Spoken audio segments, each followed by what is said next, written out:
Hi guys, welcome to another tutorial. Today I'm going to show you how to edit paths in Illustrator on iPad. So first of all, I'm going to show you how to cut a path. So you need to select your anchor point and then the scissors icon.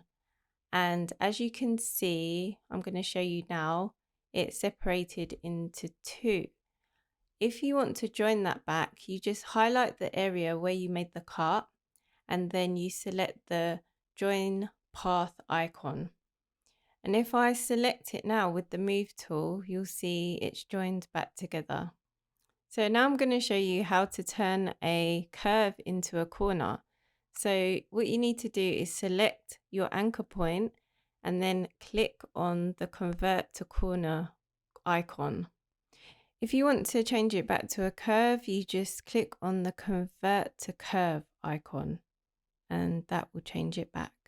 To simplify your path, just highlight it with the selection tool and click on the simplify path icon. And that would obviously remove the amount of anchor points on the path to make it simple. To delete an anchor point, you just highlight your anchor point and click the X icon.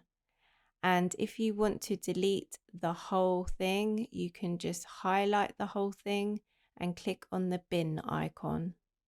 Well, that's it, guys. I hope this was helpful. Don't forget to drop a like and don't forget to subscribe for more helpful videos. See you on the next one.